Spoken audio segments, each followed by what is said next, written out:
Good morning সবাইকে, welcome back to my channel. আমি তিন্নি তোমাদের সঙ্গে আর একটা নতুন ব্লগ শেয়ার করতে চলে এসেছি। আশা করি আজ তোমরা যে যেখান থেকে আমার এই ব্লগটা দেখছো তোমরা সবাই খুব ভালো আছো আর খুব সুস্থ আছো। আজ সকাল 7টা থেকে ব্লগটা শুরু করলাম। আশা করব ব্লগটা তোমাদের ভীষণ ভালো লাগবে। কাল ও বাড়ি থেকে আমি এ বাড়ি চলে এসেছি, যদিও রাতে এসেছি, ওই 10:30 নাগাদ বাড়ি ঢুকেছি। এবার আসার সময় না ব্লগ করতে ইচ্ছা হয় না, কেন ও বাড়ি থেকে যখন আসি না ভীষণ মনটা খারাপ লাগে, সেজন্য আর কোনো ভিডিও করতেও ইচ্ছা হয় না।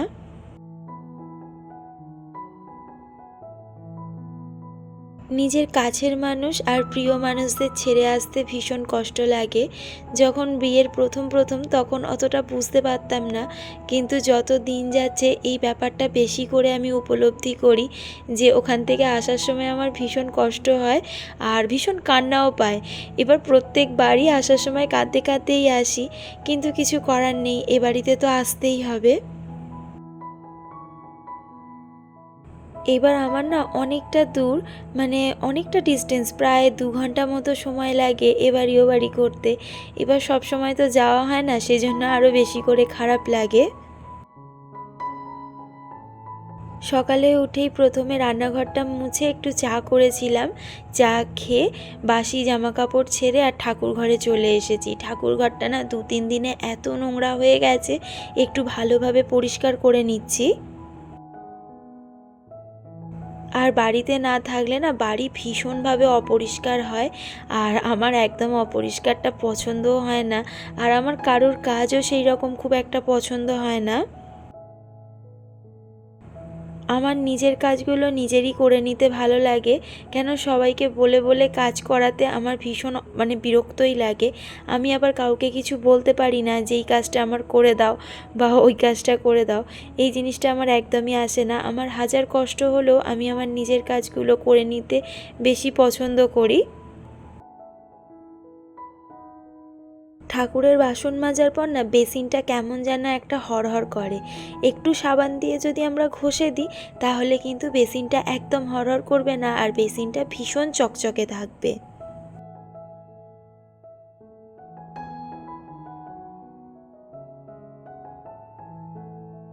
কাল তো অনেক রাত করে ফিরেছি, আর আমি যখন ফিরেছি তখন সমস্ত ফুলের দোকানগুলো উঠে গেছে।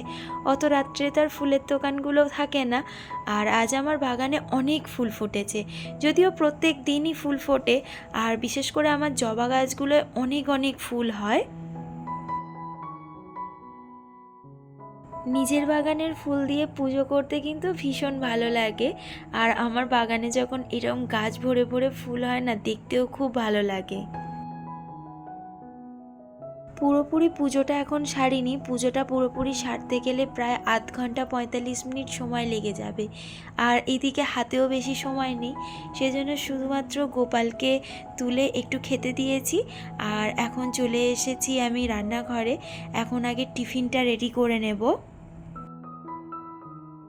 যখন চা বসিয়েছিলাম তখনই কিন্তু আমি আলুটাকে সেদ্ধ করে রেখেছিলাম, আর আলুটার মধ্যে সেই রকম কিচ্ছু দিইনি, একটু শসা, পেঁয়াজ আর গাজর কুচি দিয়েছি, আর এই পাউরুটিগুলোর ওপরে একটু বাটার মাখিয়ে চিজ দিয়ে দিয়েছি, আর এই আলুর পুরটাকে স্টাফিং দিয়ে একটু স্যান্ডউইচ বানিয়ে নেবো। আর এই টমেটো কেচাপগুলো একটু দিলে টেস্টটাও বাড়ে আর খেতে ভীষণ সুন্দর লাগে। আর আমি প্রায় দিনই এইভাবে স্যান্ডউইচটা করি, এটা বেশি রিচও নয়, আবার সকালের ব্রেকফাস্টের জন্য কিন্তু বেশ ভালো। আবার তোমাদের দাদা বেশি ভারী টিফিনও খেতে পারে না, এটা হালকা তবে পেটটাও বেশ ভর্তি থাকে, সেই জন্য আমি বেশিরভাগ দিন এরম স্যান্ডউইচই করে নিই। এরমভাবে খুব চটপট করে স্যান্ডউইচ করে কিন্তু বাচ্চাদের টিফিনেও দেওয়া যায়, আর একবার হলেও তোমরা ট্রাই করো, খুব ভালো লাগে খেতে এই স্যান্ডউইচটা।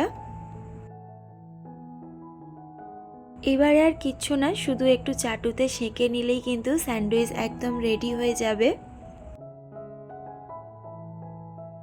গ্যাসটাকে বেশি জোরে দেওয়ার দরকার নেই, একটু হালকা আঁচে এদিক ওদিক করে ভালো করে দু পিঠ ভালো করে সেঁকে নিলেই কিন্তু স্যান্ডউইচটা রেডি। আর আমার মিডিলের স্যান্ডউইচটা দেখো একটু বেশি লালচে হয়ে গেছে, তবে আমি ছুরি দিয়ে কিন্তু পরিষ্কার করে নিয়েছি।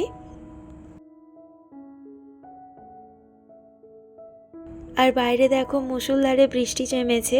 বর্ষাকালের দিনে বলা যায় না কখন বৃষ্টি আর কখন রোদ, আর এতে জামা কাপড় দিতে ভীষণ অসুবিধা হয়। আর আজ আবার প্রচুর জামা কাপড় আছে, কখন যে কোন কাজটা করব বুঝেই উঠতে পারছি না। যা যা রান্না করব মোটামুটি একটা কেটে নিচ্ছি, তাহলে আমার কাজের একটু সুবিধা হয়। তবে বারবার ওই রান্না করতে করতে কাটলে না কাজের ভীষণ অসুবিধা হয়ে যায়। সেই জন্য আমি সবসময় চেষ্টা করি সব আনাজগুলো একসাথে কেটে নেওয়া। এবার যেইগুলো টুকটাক থাকে সেগুলো রান্না করতে করতে আমি চপিং বোর্ডেই কেটে নিই। রসুন ছাড়াতে অনেকটা সময় লেগে যায়, সেজন্য আমি রান্না করতে করতেই রসুনটাকে ছাড়িয়ে নিয়েছি। আর ওদিকে আমার চচ্চড়িটা কিন্তু প্রায় হয়েই এসেছে। আর তোমাদের দাদা বাজার থেকে একটু চিকেন নিয়ে এসেছে, মাছও এনেছে। মাছটাকে না ধুয়ে তুলে রেখেছি। আর অনেক দিন চিকেনও খাওয়া হয়নি, যদিও আমি ও বাড়িতে গিয়ে 2 দিন চিকেন খেয়েছি, কিন্তু তোমাদের দাদা প্রায় 1.5 সপ্তাহের কাছাকাছি চিকেন খায়নি। সেই জন্য বললো আজকের একটু চিকেন করো, আর মাছটা পরে করবে, সেই জন্য একটু হালকা করে চিকেন করে নিলাম। রান্নাবান্না কিন্তু সমস্ত কমপ্লিট হয়ে গেছে। আর একটু ওলটা সেদ্ধ করে নিয়েছিলাম, ওলটাকেও ভালোভাবে মেখে নিয়েছি। সেই সময় না ভিডিও করে ওঠা হয়নি, একদম মাথা থেকে বেরিয়ে গিয়েছিল। কয়েকদিন বাড়ি ছিলাম না বলে তোমাদের দাদা একদম সবজিও কেনেনি। তো বাড়ি আসতে ওকে বললাম সবজিগুলো এনে দিতে, আর ও সবজিগুলো আজকে নিয়ে এসেছে। সবজিগুলোকে ভালো করে পরিষ্কার করে তুলে রাখছি। এখন যা সবজির দাম, সবজি একটুও নষ্ট করা যাবে না। আর কাজ করতে করতে কয়েকজনের তোমাদের অ্যান্সারও দিয়ে দিই। তোমরা অনেক কেউ কমেন্ট করো, আর কমেন্টগুলো পড়তেও যদিও আমার ভীষণ ভালো লাগে। আর তোমরা এত সুন্দর পজিটিভ কমেন্ট করো যে আমার কাজের আরও বেশি এনার্জি পাই। সুচি জিজ্ঞাসা করেছো যে আমি ওভেনটা কবে নিয়েছি। আর এই রিসেন্টলি নিয়েছি, জামাই ষষ্ঠীর আগে। আর কি কোম্পানিও জিজ্ঞাসা করেছো, খৈতানের নিয়েছি। প্রথমে আমার স্টিলের গ্যাস ছিল, রিসেন্টলি এই গ্যাসটা নিয়েছি। অনেক দিন ধরেই ইচ্ছা ছিল নেওয়ার, আর এবারে সেই কারণে নিয়ে নিলাম। রিঙ্কি বোন লিখেছে দিদি পাশে আছি, পাশে থেকো। অবশ্যই বোন পাশে থাকবো, তবে আমার এই আইডি দিয়ে নয়, আমি অন্য একটা আইডি দিয়ে তোমার পাশে থাকবো। প্রীতি প্রায় প্রত্যেকটা ভিডিওতেই আমার কমেন্ট করে। মিনি ব্লগে কমেন্ট করেছে যে আরও ভিডিও চাই, এরম ছোট ছোট দেওয়ার চেষ্টা করব প্রীতি।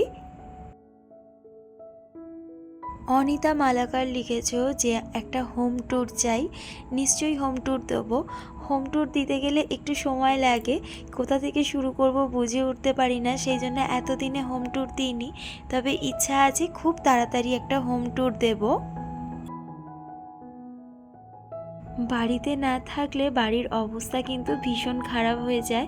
আর কাল যখন রাতে বাড়ি ঢুকেছি তখন তো আমার দেখে রীতিমতো কান্না পাচ্ছিল যে আমি কিভাবে এগুলোকে পরিষ্কার করব। আর দেখবে কোথাও থেকে এসে না তার পরের দিন কিন্তু একদম শরীরটা চলে না, কিন্তু কিছু করার নেই। আমি একদম ঘরদোর অগোছালো করে রাখতে ভালোবাসি না। প্রত্যেক দিনের কাজ প্রত্যেক দিন করে নেওয়াই ভালো, তাহলে কিন্তু কাজের প্রেশারটা একটু কম থাকে। তবে আজ না একটু বেলাও হয়ে গেছে, কেন একটু বেশি করে ডিপ ক্লিনিং করতে হচ্ছে, কেন 3-4 দিন ছিলাম না। এবার তার নোংরাগুলো তো আছে, সেই কারণে।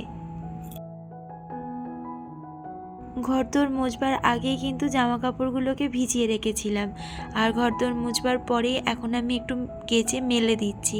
স্নান করে মেলতে গেলে আবার যদি বৃষ্টি চলে আসে তাহলে আর জামা কাপড়গুলোর জলটাও ঝরবে না, কেন কখনো বৃষ্টি হচ্ছে কখনো আবার রোদ উঠছে, বোঝা যাচ্ছে না। সকালে হাফ পুজো করেছিলাম, আর এখন এবারে সব ঠাকুরকে খেতে দিয়ে দেবো। আর আজ না একটু বেলা হয়ে গেছে, প্রায় 1:30 মতো বাজে, কেন আজ অনেক কাজকর্ম করতে হয়েছে। আমার ব্লগগুলো তোমাদের কেমন লাগছে আমাকে অবশ্যই কমেন্ট করে জানিও। যদি ভালো লাগে একটা লাইক করো, তোমাদের একটা লাইক আমার পরবর্তী ব্লগ বানাতে অনেক বেশি মোটিভেট করে। স্নান সেরে আসার পরেই বৃষ্টি শুরু হয়ে গিয়েছিল, সেই জন্য জামা কাপড়গুলোকে তুলে সমস্ত বারান্দায় মেলে দিয়েছি, নাহলে জামা কাপড়গুলো পুরো ভিজে যেত। আর এখন খেতে বসবো। আর আজকের মতো ব্লগটাও আমি এখানেই শেষ করছি। কাল আর একটা নতুন ব্লগ নিয়ে তোমাদের সামনে হাজির হয়ে যাব। সবাইকে টাটা।